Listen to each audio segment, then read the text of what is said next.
Morning Chhattisgarh. जी हाँ बहनों भाइयों, सबसे पहले आप सभी को समय दर्शन की ओर से और सुधीर कुमार की ओर से बहुत बहुत नमस्कार। हर बार की तरह आज भी एक नई शख्सियत को मैं आपके करीब लाया हूँ, जिनका निवास भिलाई में ही है और बहुत ही जाने माने शख्स है। इनका नाम है दुर्गा सेंगर जी। तो सबसे पहले मैं आपको हार्दिक स्वागत करता हूँ समय दर्शन। आज हमारे सभी व्यूअर्स गदगद है कि आप मुखातिब हुए उनके पास। वैसे कहा जाता है कि दुर्गा जी के पास समय नहीं होता मुखातिब होने के लिए, इतने बिजी आदमी, क्योंकि इनका जीवन का आधा हिस्सा तो इनका सोशल वर्क में ही जाता है। ऐसे ही शख्स को पाकर हम बहुत ही ग्लानि और गर्व महसूस कर रहे हैं। तो दुर्गा जी, आप शौक क्या रखते हैं? शौक जो है वो नेचर से जुड़ा हुआ है। हाँ। और भगवान ने नाम दुर्गा सिंह सेंगर रखा है, जी। तो सेंगर में थोड़ा सा आई चेंज हो जाएगा तो सिंगर हो जाएगा। अच्छा। तो नाम दुर्गा है तो हाँ। दुर्गा जो है वो समाज में माता जो है पूरे छत्र का काम करती है। तो जी। छत्री होने के नाते समाज की हर एक जिम्मेदारी जो ऐसी हो जिसमें कोई किसी की मदद नहीं करता, उसमें मैं तत्पर रहता हूँ काम करने के लिए। तो मैं प्राय ऐसे मौके बना लेता हूँ कि कोई किसी की मदद नहीं कर रहा तो मैं वहाँ पहुँच जाता हूँ। वाह, क्या बात और है, क्या बात अपनी है। कोशिश ये रहती है कि उसको जस्टिस मिले। जी। तो भगवान ने नाम भगवान का दे दिया है, तो मैं सोचता हूँ चलो थोड़ा सा भगवान का नाम कर लिया जाए। बहुत बड़ी बात है कि आपको ईश्वर का नाम मिला। तो दुर्गा जी, आप पॉलिटिक्स में भी हैं। हाँ, दिन के 9 से 5:30 तक जो है, अभी 5:30 हो गए हैं जी। दिन से 5:30 आपकी घड़ी में कितने होते हैं? हाँ, लगभग मान लीजिए वही टाइम है, 5:25 होगा। अच्छा, तो 9 से 5:30 के बीच में जो है वो बीएसपी के दायित्व रहते हैं। जी। और उसके बाद बाकी जो समय है वो अपने सामाजिक कार्यों में मैं मैंने आप बीएसपी में भी कार्यरत हैं। हाँ, उसमें कार्य करने के बाद आप अपने समय को समाज में देते हैं। तो उसके पहले का और बाद का समय और बाकी जो भी बच जाता है समय, सारा समय जो है वो राजनीति के साथ साथ में संगीत के क्षेत्र में देता हूँ। राजनीति और संगीत दोनों जुड़ा हुआ, जबकि दोनों का ट्रायंगल अलग अलग है, रास्ते अलग अलग है। हाँ, क्योंकि हमने ये सुना है कि संगीत में राजनीति नहीं चलती है। हाँ, संगीत तो एक ऐसा फील्ड है जिसमें लोग आपको क्रॉस नहीं करते जी। और राजनीति एक ऐसा क्षेत्र है जिसमें हर एक व्यक्ति आपको क्रॉस करता है। चलिए, हमारा पहला सवाल आपसे संगीत के बारे में। आप बड़े बड़े कार्यक्रम वगैरह कराते हैं, तो आप खुद गाते हैं उसमें? हाँ, कि गायकर या जो नृत्य करते हैं उनको मंच देना चाहते हैं?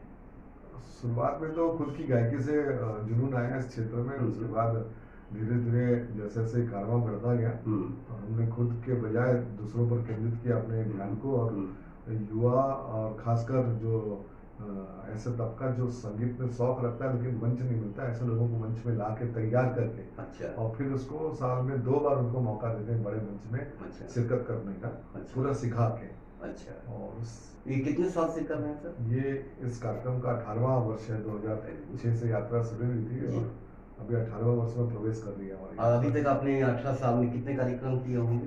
18 साल, ये 18वां वर्ष है कार्यक्रम का। कार्यक्रम का 18 वर्ष है, तो आपने बोला कि साल में 2 प्रोग्राम। साल में 2 प्रोग्राम प्राय अलग अलग जोन के होते हैं। किशोर कुमार के नाम से ये 18वां वर्ष है। और पिछले साल छत्तीसगढ़ लोक कला बसंत महोत्सव का हमने गठन किया। अच्छा। वैसे इसके पहले हमारे साजिद बेग जो ग्रुप का नाम है, उनके साथ हमने रानी दुर्गावती सम्मान समारोह का कार्यक्रम सेक्टर 4 एसएनजी स्कूल में किया। जो बड़ा वृहद कार्यक्रम था जिसमें क्षेत्र की छत्तीसगढ़ की सारी जो महिलाएं हैं जो अलग अलग विभूति हैं अलग अलग क्षेत्र में जिनका नाम है, उनका ला के मंच में हमने उनका सम्मान किया। और वो प्रोग्राम जो है हर साल कहीं ना कहीं आयोजित होता है, क्षेत्र बदलते रहता है। और प्राय ऐसी कड़ी में एक नवरात्रि के समय एक कार्यक्रम होता है जिसमें हम लोग नववर्ष की संध्या पर हिंदू उत्सव समिति के माध्यम से कार्यक्रम करते हैं। वो भी कार्यक्रम चैत नवरात्र में होता है। और ये किशोर कुमार का प्रोग्राम संगीत के क्षेत्र में है। महिलाओं का सम्मान जो है वो रानी दुर्गावती सम्मान समारोह के नाम से, और धार्मिक जो है हिंदू उत्सव समिति के नाम से हिंदू धर्म और उसका दर्शन के बारे में कार्यक्रम करते हैं। बहुत खूब, बहुत। तो दुर्गा जी, आप राजनीति में कब से? राजनीति में सन 1998 से मेरा सक्रिय रूप से पदार्पण है। अच्छी चीज़ आप बताएं, आप जरूर भाजपा के कैडर में ही सहयोग करते होंगे, तो भाजपा में एक से दिग्गज नेता रह चुके हैं जैसे अटल बिहारी वाजपेयी जी और वानी जी, तो आप अपना लाइफ का श्रेय किसको देते हैं? जो ध्रुवीकरण हुआ भाजपा का, ध्रुवीकरण की राजनीति में जमीन पर धरातल पर भाजपा को लाने का काम लालकृष्ण आडवाणी ने किया। और जो पार्टी को एक पहचान थी, या पार्टी के सभी पार्टियों के माध्यम से अटल बिहारी वाजपेयी के प्रधानमंत्री काल में उनके व्यक्तिगत अपने आकर्षण के कारण सारी पार्टियां उनको सहयोग करके भारतीय जनता पार्टी की सरकार बनाई। लेकिन मैं मानता हूं कि आडवाणी जी का योगदान अमूल्य रहेगा। क्योंकि अमूल्य इसलिए क्योंकि आडवाणी जी ने पूरे देश को रथ यात्रा के माध्यम से बांधा और भारतीय जनता पार्टी को धरातल में लाके खड़ा किया। तो जो काम आडवाणी जी ने किया, वो काम जो है आज की डेट में भाजपा अगर है तो आडवाणी जी के कारण है। बिल्कुल सही बात आपने कहा। तो दर्शकगण, हम सब गदगद है ऐसे एक शख्स से मुलाकात करने के बाद और इनकी जुबानी कुछ बातें सुनने के बाद। तो हमारे दर्शकगण के लिए आप कुछ मैसेज देना चाहेंगे? दर्शक में मतलब दर्शक का जो संगीत के माध्यम से जो जुड़ना चाहता है जी, तो मैं चाहता हूँ कि सारे लोग संगीत अभी आज के युग में कैरोके के माध्यम से सारे लोग इतना इजी हो गया है, मोबाइल में सारे सिस्टम्स बिल्ट है कि कोई भी आदमी माइक पकड़ ले, गला उसके पास में है, गायन की शैली आती है तो चालू हो जाता है वो। तो गायन में ऐसा जुनून है कि जो आदमी को बाकी चीज़ों से, जो आज का भौतिक युग है जिसमें हम लोग डिप्रेशन में बहुत चले आते हैं, उस सब के लिए, या कोई ऐसा विभाग जिसमें बहुत स्ट्रेस रहता है जैसे पुलिस विभाग, तो उन सारे लोगों के लिए ये लाइन बहुत अच्छी है जिसमें अपना स्ट्रेस उतार सकते हैं।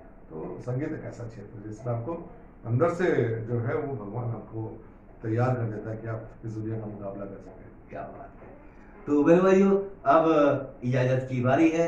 अब हम चलते हैं आप सभी को छोड़कर एक नई और खूबसूरत पल के लिए, और अंतिम में जाते जाते समय दर्शन की ओर से